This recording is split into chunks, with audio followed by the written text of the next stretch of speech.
Hello everyone. So today in this video we are going to deal with the conditional constructs in Java. तो चलिए हम इस journey को start करते हैं. इस फर्स्ट पार्ट में मैं आपको कराऊंगी इफ स्टेटमेंट का हर एक type and in the next part we will be doing the switch statement का हर एक type. So let's start with the journey. To get the complete notes of this video, you can join the Telegram channel जिसका link आपको इस video के description में मिल जाएगा. So let's start with the video. So guys, let's start with the conditional constructs in Java part 1. इस video को start करने से पहले मैं आपको इसका बेसिक इंट्रोडक्शन देना चाहती हूँ. बेसिकली जो कंडीशनल या फिर डिसीजन स्टेटमेंट्स होते हैं जिसे हम सिलेक्शन स्टेटमेंट्स भी कहते हैं, इसमें होता क्या है कि आप किसी कंडीशन को चेक करते हो and depending on the outcome, या वो आउटकम ट्रू है या फॉल्स है, यानी कि या तो वो कंडीशन ट्रू निकली या तो फॉल्स निकली, कुछ सर्टेन इंस्ट्रक्शंस एग्जीक्यूट होते हैं. फाइन. तो ये है आपका conditional statement which is also called decision और सिलेक्शन स्टेटमेंट्स. फर्दर आते हैं इसके फ्लो चार्ट पे. ये रहा आपका कंडीशन. अगर कंडीशन ट्रू हो जाती है सो यू हैव ऑल्टरनेटिव 1, लेकिन अगर ये कंडीशन फॉल्स हो जाती है तो सेकंड ऑल्टरनेटिव पॉसिबल है.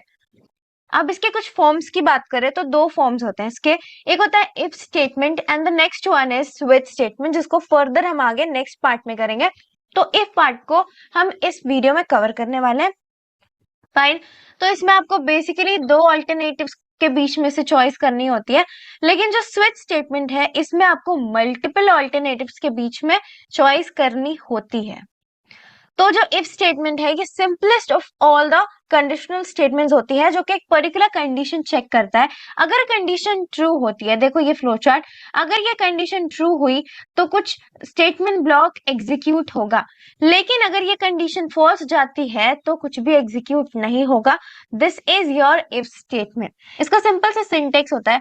पहले तो आप लिखते हो इफ, देन आप यहाँ पे कंडीशन लिखते हो. कंडीशन को आपको हमेशा ब्रैकेट्स के विद इन लिखना है एंड देन आपका स्टेटमेंट ब्लॉक शुरू हो जाएगा. यहाँ पे आप स्टेटमेंट्स लिखो, जो भी आपको यहाँ पे कोड लिखना है. अगर ये कंडीशन ट्रू हो जाती है तो जो जो चीजें आपको एग्जीक्यूट करानी है वो आप इन दोनों ब्रेसेस के बीच में लिख सकते हो. Fine. So this is your if statement. इसका एक छोटा सा प्रोग्राम करेंगे जिससे कि इफ स्टेटमेंट का कॉन्सेप्ट पूरी तरह से क्लियर हो जाएगा. इसमें करना क्या है इस प्रोग्राम में, you need to write a program in Java to accept the age of a person and check he or she is an adult. ठीक है. सिंपली आपको किसी इंसान का एज यूजर से यूजर से उसका एज मांगना है एंड देन आपको चेक करना है कि that person is an adult और नॉट. तो अडल्ट होने के लिए क्या चाहिए कि आपकी जो एज हो, जो आपने एज एंटर करा है, that should be either greater than और इक्वल्स टू 18, राइट. तो ये कंडीशन होता है. आपको इस कंडीशन को दिमाग में रखते हुए प्रोग्राम बनाना है. फाइन.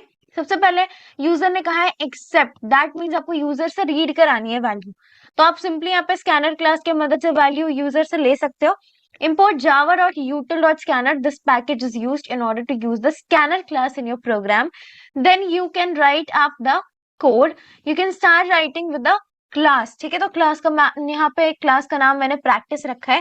फर्दर मैंने यहाँ पे मेन मेथड बनाया. Moving on to next, मैंने लिखा scanner sc is equals to new scanner system.in. Now this refers to the object of the scanner class. मैंने यहाँ पे scanner class का object बनाया है. Whenever you want to use a scanner class in your program, so you need to create the object of the scanner class. So depending on this criteria, here I have created the object of the scanner class. Fine. तो further आप यहाँ पे जो आपका ऐसे लिखा है इसकी जगह आप कुछ भी लिख सकते हो, ओबीजे लिख सकते हो, वगैरह वगैरह. जो चीजें आपको लगती है कि जो वैलिड आइडेंटिफायर है, you can write it over here. अब स्कैनर क्लास पे एक छोटा सा वीडियो है, राइट. मैंने पहले के वीडियोस में स्कैनर क्लास को काफी अच्छे से क्लियर कराया है. So I will be sharing the video link of that in the description. So you can check out the video description. You will be getting the link of the scanner class. Moving on to next, यहाँ पे मैंने user को बोला है कि अपना as enter करो. So using the sc.nextInt. sc क्या है? स्कैनर क्लास का ऑब्जेक्ट है. I am going to access the next method ताकि यूजर इंटीजर वैल्यू एंटर कर सके. ठीक है. ये इंटीजर वैल्यू रीड करेगा. ठीक है. तो जब यूजर एज एंटर करता है, so I have the if block. If block में क्या है, कंडीशन चेक करने के लिए। तो आपको क्या कंडीशन चेक करनी थी, अगर आपका एज 18 के इक्वल या 18 से बड़ा हो, so you are an adult. तो सिंपली आप ये कंडीशन यहाँ पे लिख दोगे, fine, age is greater than और इक्वल्स टू 18। अगर ये कंडीशन ट्रू हो जाता है, so you will be getting this message on your screen, congratulations you are an adult. So let's see the output of this code. So आपने अगर age enter करा है 67, fine. So what is the message which you are going to receive? Your output will be congratulations you are an adult. So ये रहा आपका output. अब आता है इफ एल्स स्टेटमेंट। पहले तो आपने बस इफ स्टेटमेंट किया था, यानी कि अगर कोई कंडीशन ट्रू हो जाती है तो आपके पास ट्रू में कुछ स्टेटमेंट ब्लॉक्स होंगे, लेकिन अगर ये कंडीशन ट्रू नहीं होती तब आपके लिए कोई आउटपुट नहीं था, ठीक है। यानी कि तब उस कंडीशन पे अगर कंडीशन फॉल्स हो जाती है तब उस समय पे आप कुछ भी प्रिंट नहीं करा सकते थे, क्योंकि उसमें एल्स पार्ट नहीं था। इसमें क्या होता है कि अगर कंडीशन ट्रू हो तो भी आप कुछ स्टेटमेंट प्रिंट करा सकते हो, तभी भी आपके पास कुछ ऑल्टरनेटिव है। अगर कंडीशन फॉल्स हो जाए तो भी आप यूजर को बता सकते हो कि मतलब उसमें आपके पास कुछ स्टेटमेंट्स आप डाल सकते हो, स्टेटमेंट ब्लॉक डाल सकते हो, ठीक है। बेसिकली इसमें भी आपको एक ऑल्टरनेटिव मिलेगा, ठीक है। अगर कंडीशन ट्रू हुई तो ये होगा, अगर कंडीशन फॉल्स हुआ तो ये होगा, कुछ इस तरह से, ठीक है। तो इसका सिंटेक्स देखो, फ्लो चार्ट तो आपको समझ में आ ही गया होगा। इसमें आप पहले कंडीशन लिखते हो, अगर कंडीशन ट्रू हो जाती है तो आपका स्टेटमेंट 1 ब्लॉक एग्जीक्यूट होगा, लेकिन अगर ये कंडीशन फॉल्स हो गई तो आपका जो कंपाइलर है वो एल्स पार्ट पे आएगा एंड देन आपका स्टेटमेंट 2 ब्लॉक एग्जीक्यूट होगा। So this is your if else statement. It is very easy, छोटा सा प्रोग्राम की मदद से will be able to understand this. तो मैंने यहाँ पे एक छोटा सा प्रोग्राम लिया है, इस प्रोग्राम में आपको एक बेसिक कॉन्सेप्ट भी क्लियर हो जाएगा मैथ्स का, that is finding the nature of roots. I mean यहाँ पे हमें करना क्या है कि हमें से जावा कोड लिखना है इसमें, एंड देन इस जावा कोड में करना क्या है, we need to write a program in Java to determine the nature of roots of the quadratic equation. आपको किसी क्वाड्रेटिक इक्वेशन के रूट्स का नेचर बताना है कि वो रियल है या फिर वो इमेजिनरी है, ठीक है। जहां पे आपका quadratic equation is equals to a x square plus B x plus c is equals to 0। यहाँ पे ए बी सी की वैल्यू आप खुद से ले सकते हो, क्योंकि क्वेश्चन में कहीं पे भी मेंशन नहीं है कि ए की वैल्यू क्या होगी, बी की वैल्यू क्या होगी या फिर सी की वैल्यू क्या होगी। तो या तो आप यूजर से इसकी वैल्यू ले सकते हो या तो आप खुद से भी ये वैल्यू डाल सकते हो, ठीक है। अब इसके बाद डिस्क्रिमिनेंट फाइंड करने का तरीका है, the formula is b square minus 4ac। आपको क्वेश्चन में ऑलरेडी फॉर्मूला भी दिया हुआ है। Now you need to find the nature of the roots, ठीक है, जो कि आपको यहाँ पे अगेन बहुत अच्छी तरह से समझाया गया है कि अगर डिस्क्रिमिनेंट की वैल्यू ग्रेटर देन और इक्वल्स टू 0 होती है तो आपका जो रूट है दैट इज रियल, लेकिन इफ इट डजंट हैपन, यानी कि अगर आपकी डिस्क्रिमिनेंट की वैल्यू लेस देन 0 है तो आपका जो रूट है that is imaginary. I hope आपको ये चीजें पता होंगी, मैथ्स में आपने पढ़ा होगा। अब चलिए इसके कोड पे आते हैं। सिंपली मैंने स्कैनर क्लास के लिए इस पैकेज को इंपोर्ट करा है and then I created a class with the name practice. Further मैंने मेन मेथड का कोड लिखा, I created the object of the scanner class. यहाँ पे देखो फिर मैंने एक डिस्क्रिमिनेंट नाम का मैंने वेरिएबल बनाया है and its data type is double. Then I took 3 variables A B C, ठीक है, जो आपका क्वाड्रेटिक इक्वेशन में आपको जो X square plus B x plus C, यहाँ पे जो आपका ए बी सी है, so I am picking up 3 variables A B C. Now मैं यूजर को बोलूंगी कि ए की वैल्यू एंटर करो with next int method and then B की वैल्यू सिमिलरली सी की वैल्यू। तो आपको तीनों वैल्यूज मिल गई, फाइन। अब आपको क्या फाइंड करना है, डिस्क्रिमिनेंट फाइंड करना है। So you have the formula b square minus 4ac, right? So you have the formula, just you need to put it. So इसको आपको जावा एक्सप्रेशन में कन्वर्ट करना है, that is b into b minus 4 into a into c. You can also use mat.power function, but यहाँ पे क्योंकि ये easy से सिंपल सा दिख रहा है आपको, b into b you can write it in this way. So मैंने इस तरह से इसको सिंपल फॉर्म में लिख दिया है। Okay, so up to you, you can elaborate the statement. Okay fine. अब आपका आता है इफ पार्ट। इफ पार्ट में अगर आपको डिस्क्रिमिनेंट का value that is greater than और इक्वल्स टू 0, सो आपको क्या मैसेज मिलेगा, द रूट्स आर रियल। लेकिन अगर ये चीज नहीं होती, दैट मीन्स अगर डिस्क्रिमिनेंट लेस है 0 से, then you will get the message the roots are imaginary. और इसी तरह से आपका प्रोग्राम एंड अप हो जाता है। आपको sc डॉट क्लोज करना है। आप क्या करोगे, आप स्कैनर क्लास के मतलब आप मेनली अब आपका स्कैनर क्लास यहाँ से एंड अप हो जाएगा, फाइन। तो इसके साथ आपका कोड हो जाता है एंड। इसके बाद हम आते हैं इस कोड के आउटपुट के ऊपर। फाइन, तो इस कोड का आपको क्या आउटपुट मिल रहा है? एंटर वैल्यू ऑफ ए की वैल्यू आपने एंटर करी 3, बी की 4 एंड देन सी की -5। So will get the message the roots are real. तो सिंपली आपको बता देगा रूट्स के नेचर के बारे में। फाइन, आते हैं अब हम नेक्स्ट पार्ट पे, that is your if else if ladder. ठीक है, यानी कि पहले तो हमने क्या किया था, पहले हमने किया इफ स्टेटमेंट, देन हमने किया इफ एल्स स्टेटमेंट। अब आपके पास आ जाता है इफ एल्स इफ स्टेटमेंट। ठीक है, if else if ladder. Ladder क्या होता है? बहुत सारे, मतलब एक तरह से क्या होता है, बहुत सारे स्टेप्स है ना, जिसकी मदद से आप चढ़ते हो। ठीक है, ऐसे बहुत सारे आपके पास बैम्बूस टाइप के लगे रहते हैं जिसकी मदद से आप ऊपर चढ़ सकते हो। ठीक है, तो समझते हैं इसकी बिहाइंड क्या लॉजिक है। सो जो आपका इफ एल्स स्टेटमेंट है, so if else variants you have seen so far allow you to check only one condition. बस एक ही कंडीशन आप चेक कर सकते हो। In this condition, if this condition evaluates true, अगर आपका कंडीशन ट्रू हो जाता है तो आपका इफ पार्ट एग्जीक्यूट होगा, लेकिन अगर ये कंडीशन फॉल्स हो जाता है सो एल्स पार्ट इज एग्जीक्यूटेड। ये तो अभी तक आप समझ चुके होंगे। लेकिन रियल लाइफ प्रोग्रामिंग में कई बार ऐसा सिचुएशन होता है कि आपको एक से ज्यादा कंडीशन चेक करने पड़ते हैं। तब आप क्या करोगे? तब अगेन एंड अगेन आप इफ एल्स नहीं यूज कर सकते, तो उसका ऑल्टरनेटिव क्या है? So you can use if else if ladder for that case. इसका सिंटेक्स होता है, आपका जो इफ पार्ट है write it as it is, then आपका कंडीशन 1 इसमें आ जाएगा। अगर ये ट्रू हो जाता है, देखो यहाँ पे अगर आपके इफ में सिर्फ एक स्टेटमेंट है, so no need to use this, right.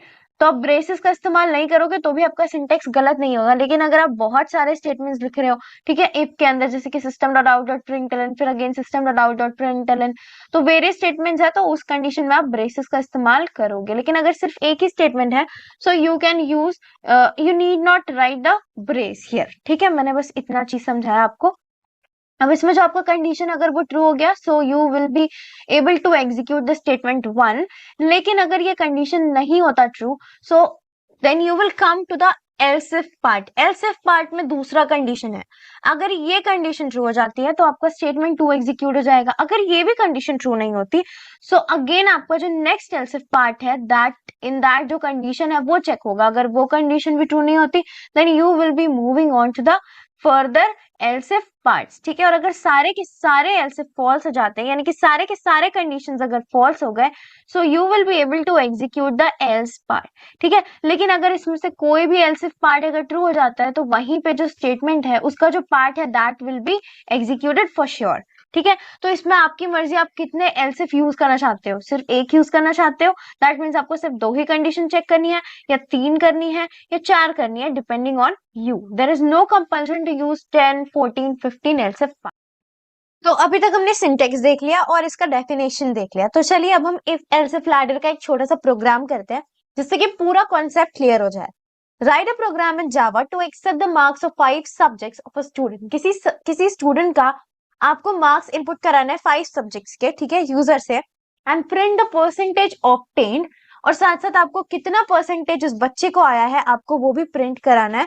Compute the grade as per the following table. इस टेबल के अकॉर्डिंग आपको इस बच्चे का ग्रेड भी फाइंड आउट करना है और प्रिंट कराना है। नाउ हम क्या करेंगे, सबसे पहले हमने स्कैनर क्लास के लिए इस पैकेज को इंपोर्ट कराया। फाइन, उसके बाद हमने क्लास बनाया प्रैक्टिस नाम का, देन हमने मेन मेथड बनाया, स्कैनर क्लास का ऑब्जेक्ट बताया। अभी तक मैंने आपको समझा दिया है कि क्यों हम स्कैनर क्लास का ऑब्जेक्ट बनाते हैं। फाइन, फिर मैंने यूजर को कहा कि जल्दी से मार्क्स एंटर करो। सबसे पहले मैंने यूजर को कहा कि स्टूडेंट का नेम एंटर करो, ठीक है, तो स्ट्रिंग नेम की मदद से यूजर नेम एंटर करेगा। फिर मैंने 5 सब्जेक्ट के मार्क्स के लिए 5 वेरिएबल्स लिया, M1, M2, M3, M4 and M5। अब यूजर एक एक करके sc.next इस मेथड के मदद से, नेक्स्ट इंट मेथड के मदद से वो मार्क्स एंटर करेगा। ठीक है, 5 सब्जेक्ट्स के, तो ये चलते जाएगा। ठीक है, 5 सब्जेक्ट के मार्क्स एंटर कर देगा। फिर आप क्या करोगे, परसेंटेज निकालने का क्या फॉर्मूला है, टोटल मार्क्स ऑब्टेन्ड। ठीक है, marks obtained upon total marks. ठीक है, क्या होता है आपका formula, marks obtained upon total marks. Fine, total marks into 100 into 100. So this is the formula for your percentage finding, right? तो इसमें हमने क्या किया, सारे के सारे मार्क्स का सम ले लिया, फिर टोटल आपके कितने सब्जेक्ट्स है 5, और हर सब्जेक्ट 100 मार्क्स का होता है। तो टोटल मार्क्स कितना होगा 500.0, क्योंकि ये डबल फॉर्म में आपको जो परसेंटेज आएगी राइट, वो डेसिमल फॉर्म में भी आ सकती है, इंटीजर फॉर्म में भी आ सकती है, इसलिए हमने डबल लिया परसेंटेज को, देन हमने 100 से इसको मल्टीप्लाई कर दिया। फाइन। अब इसके बाद हम यूजर को क्या कर रहे हैं, यूजर को हम दिखा रहे हैं कि क्या नेम उसने एंटर किया था और उस बच्चे ने क्या परसेंटेज ऑब्टेन करी है। फर्दर क्या है हमारे पास सारे कंडीशंस है। अगर आपका percentage greater than equals to 95 है, सो आपका ग्रेड क्या होगा, A+। फाइन। लेकिन अगर percentage is greater than equals to 85, साथ ही साथ क्या था टेबल में कि जो आपका परसेंटेज है it should be less than 95। अगर ये कंडीशन पॉसिबल है, so you have grade A। Fine. लेकिन अगर आपका परसेंटेज लाइज ग्रेटर देन और equals to 75 but less than 85, then your grade is B। Similarly, if the percentage is greater than equals to 55 and less than 75, then your grade is C.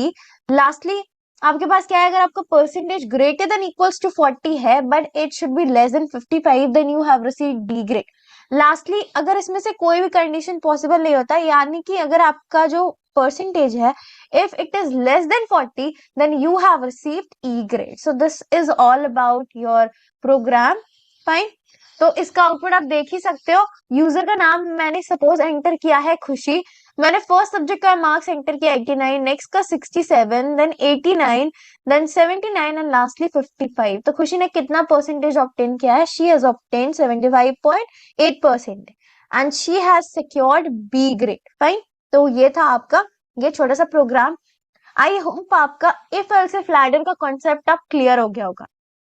इसके बाद आता है nested if statement. Fine. तो nested if क्या होता है, आपका जो इफ स्टेटमेंट है उसमें दो पार्ट है, इफ पार्ट है ठीक है और एल्स पार्ट है। अगर इसके विदिन आप एक और कंडीशन चेक कर रहे हो तो उसे हम कहते हैं नेस्टेड इफ। ठीक है, इसको समझो। Sometimes within an if statement, if part और else part, we need to check another condition, यानी कि एल्स पार्ट के विदिन ही आपको कोई और कंडीशन चेक करना है, फिर से आपको एक और इफ डालना है। So that is called a nested if. For this you can write another if statement in the if part or else part or both. दोनों में ही लिख सकते हो, या तो if part में लिख सकते हो, else part में भी लिख सकते हो, आपको जिस हिसाब से प्रोग्राम चाहिए according to that. So an if statement that contains another if statement in its if part or else part or both is called a nested if statement. Fine. इसके लिए एक छोटा सा प्रोग्राम करेंगे जिससे कि आपका nested if का concept clear हो जाएगा। Write a program in Java to read the gender code male or female. M stands for male, ठीक है, और F stands for female. अगर आप M enter करोगे, so that will refer to male, and if you will enter F, then that will refer to female. And the age, और आपको age भी enter कराना है, and then print the price of the haircut. And अगर आप ये gender code enter करोगे और एज करोगे तो अकॉर्डिंग टू दैट जब आप इन दो चीजों को, इन दो कॉन्स्टेंट्स को जब आप एंटर करोगे तो आपको क्या प्रिंट कराना है, आपको हेयर कट का प्राइस प्रिंट कराना है कि अगर आप फीमेल हो और आपकी एज इतनी है तो आपका हेयर कट में कितना कॉस्ट पड़ेगा। So a hair salon charges customers as per the following criteria. ठीक है, क्राइटेरिया क्या है, अगर आप मेल कस्टमर हो और साथ साथ आपकी age less than equals to 13 है, so you will be charge 200 for the haircut. But if you are male और सिंपली कहो men, if you are greater than 13 years of age, then your hair cost will charge you ₹300। ठीक है। Further जब आप female customer की बात करो, so for the age less than equals to 13 you will be charge 250। Similarly for the age greater than 13 you will be charge 350। So this is the criteria. ठीक है, तो इसके अकॉर्डिंग आपको इसको समझ के एक प्रोग्राम बनाना है, यानी कि इसमें आपके दो पार्ट्स हैं। एक, अगर आपने मेल एंटर करा, अगर आपने इफ में डाला है, if you have entered male, ठीक है, तो उसके विदिन आपको ये दो कंडीशन चेक करने पड़ेंगे, लेकिन अगर फीमेल है तो तब आपको ये दो कंडीशन चेक करने पड़ेंगे। Let's see this with the help of the code which we have. सबसे पहले मैंने स्कैनर क्लास को यूज करने के लिए इस पैकेज को इंपोर्ट कराया, then I created a class, then I created the main method, then scanner class का ऑब्जेक्ट। फर्दर मैं यूजर को कह रही हूँ कि F एंटर करो for female and you can enter M for mail, जो भी आपको एंटर करना है वो यू कैन एंटर। फाइन। तो क्या कोड नाउ हियर जो आपको क्या है, that is a data type and code is your variable, क्या डेटा टाइप का। सो sc.next इसके मदद से आप क्या करोगे, इसके मदद से आप कोई वैल्यू एंटर कराओगे एंड कैरेट 0, यानी कि आप क्या कर रहे हो फाइनली, नेक्स्ट का काम क्या होता है, नेक्स्ट का काम होता है कोई वर्ड को इनपुट लेना। जैसे इसमें व्हाइट स्पेस या फिर ब्लैंक स्पेस आता है, ये उस वर्ड को क्या करता है, टर्मिनेट कर देता है। यानी कि सपोज मैंने एंटर किया एस, उसके बाद मैंने स्पेस डाल के ए लिखा, ठीक है, तो ये कितना रीड करेगा, ये बस एस को रीड करेगा। या मान लो मैंने SIN लिखा and then I gave a space, यहाँ पे मैंने ब्लैंक स्पेस दिया and then I wrote G, ठीक है, तो ये क्या क्या रीड करेगा, ये बस SIN रीड करेगा, ठीक है। तो फर्दर यहाँ पे जो आपका कैरेट है वो क्या करेगा, जो आपने जो भी वर्ड एंटर किया या फिर जो भी आपने एंटर किया, जो भी वैल्यू, जो भी स्ट्रिंग वैल्यू या जो भी आपने कैरेक्टर एंटर करी, उसका ये जो बस 0 इंडेक्स पे जो वैल्यू है ये बस उसको रीड करेगा, ठीक है। तो इसीलिए हम यहाँ पे कैरेट यूज करें ताकि आप कैरेक्टर वैल्यू रीड करो। जो 0 इंडेक्स पे जो वैल्यू है that will be only read using your caret function, ठीक है। अब इसके बाद क्या होगा, इसके बाद आप यूजर को बोलो कि एज एंटर करे, तो with the help of next in function you will be able to enter the integer, ठीक है, एज का आप वैल्यू एंटर करा सकते हो। अगर आपका code is equals to male, ठीक है, अगर आपने जो कोड एंटर करा if it is male, if it is M, okay, then आपके पास दो कंडीशन है। अगर आपका age is greater than equals to 13 तो आपके हेयर कट का प्राइस कितना है, 200। But if this condition is not fulfilled, that means अगर आपका age is greater than 13, so your haircut charges will be 300। यानी कि for boys haircut charges is 200, but for men it is 300।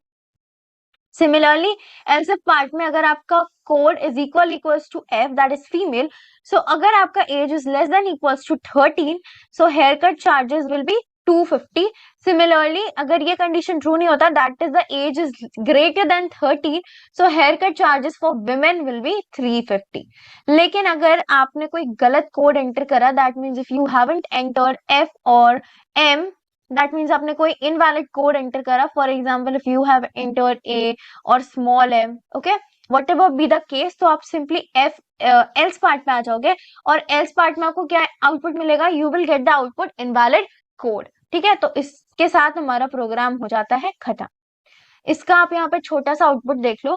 So enter F for female and M for male. तो suppose आपने enter किया F, आपने age enter किया 45, so your charges will be 350 for the haircut. I hope this program is clear with the concept of nested if statement. Alternative to if else statement. Suppose कि आपको अपने programme में if else statement नहीं use करना, तो आप उसके जगह क्या यूज कर सकते हो, उसका क्या ऑल्टरनेटिव है। So the alternative is the conditional or the ternary operator, जो कि मैंने आपको पढ़ाया है ऑपरेटर्स चैप्टर में। Let me tell you, इसमें होता क्या है, इसमें एग्जैक्टली आपका कंडीशन होता है, जो कि आपके इफ पार्ट में जैसे कि कंडीशन होता है वैसे इसमें कंडीशन होता है। एंड देन अगर कंडीशन ट्रू हो जाती है तो आपको जो एक्सप्रेशन 1 है दैट विल बी एग्जीक्यूटेड, लेकिन अगर ये कंडीशन फॉल्स हो गई तो आपका एक्सप्रेशन 2 एग्जीक्यूट होगा। सिमिलरली लाइक जो आपका इफ एल्स पार्ट होता है उसी तरह से अगर आपका इफ स्टेटमेंट ट्रू हो जाता है तो आपका जो इफ का जो पार्ट है, ठीक है, ये जो कंडीशन अगर ट्रू हो गई तो जो इफ पार्ट में जो स्टेटमेंट्स है दैट विल बी एग्जीक्यूटेड, लेकिन अगर ये कंडीशन ट्रू नहीं होता तो एल्स पार्ट में जो स्टेटमेंट है that will be executed, just like आपका टर्नरी ऑपरेटर में जो चीजें होती हैं। फाइन, आई होप ये कॉन्सेप्ट अब क्लियर होगा। दोनों के बीच में आप डिफरेंस देख सकते हो और कितनी सिमिलैरिटीज है ये भी देख सकते हो। Now let's see a difference chart between them, क्या डिफरेंसेस होती हैं दोनों में। So if else statement versus ternary operator. First point, ये आपके एग्जामिनेशन में बहुत बार पूछा गया है, so you can understand this well. You can write it up in a notebook and later you can refer it for your examination point of view. Fine. तो जो आपका if else statement है, the if else statement code is very obvious about the logic it is implementing. ठीक है, इसमें जो आपका code का जो लॉजिक होता है that is very obvious. ठीक है, although ternary operator is neat and compact, the code the logic is less obvious. इसमें जो logic है that is less obvious, थोड़ा सा confusing होता है। फाइन, इससे logic उतना ज्यादा clear नहीं समझ आता। ठीक है, यानी कि सिंपली मैं आपको यहाँ पे सिंटेक्स दिखा दूं तो यहाँ पे कोई इंसान इसे डायरेक्टली नहीं प्रिडिक्ट कर सकता कि इसमें क्या होगा। जिसको इसका सिंटेक्स का मतलब नहीं पता होगा कि won't be able to predict कि इसका क्या आउटपुट होगा। ठीक है, कंडीशन देख के वो नहीं कह सकता कि इसका क्या आउटपुट होगा अगर आपको इसका सिंटेक्स का सिग्निफिकेंस नहीं पता कि क्या कैसे हो रहा है, राइट। लेकिन इफ एल्स में it is pretty obvious to understand the logic. Next, The if-else statement can have multiple statements in curly brackets in the if part or the else part. इसमें आपके बहुत सारे statements हो सकते हैं, that is called compound statements. Several statements हो सकते हैं, लेकिन जो आपका ternary operator है उसमें एक single expression ही allowed है. Fine. A nested form of the if-else statement is easy to read and understand when proper indentation is used. यानी कि if-else statement का जो nested form होता है that is easy to understand. लेकिन जो ternary operator का nested form है that is difficult to read and understand. So these were the basic differences between your if-else and ternary operator. I hope आपको ये video अच्छे से समझ में आई होगी, सारी चीजें अच्छे से क्लियर होंगी. मिलते हैं नेक्स्ट वीडियो में. Till then subscribe to the channel, like the video and share it among your friends ताकि उनको भी इस वीडियो का बेनिफिट मिले. आपको इस पूरे चैप्टर का नोट्स मिल जाएगा टेलीग्राम चैनल पे. जल्दी से जाके टेलीग्राम चैनल ज्वाइन करो जिसका लिंक आपको इस वीडियो के डिस्क्रिप्शन में मिल जाएगा. मिलते हैं नेक्स्ट वीडियो में. Thank you so much. Keep learning. Thank you.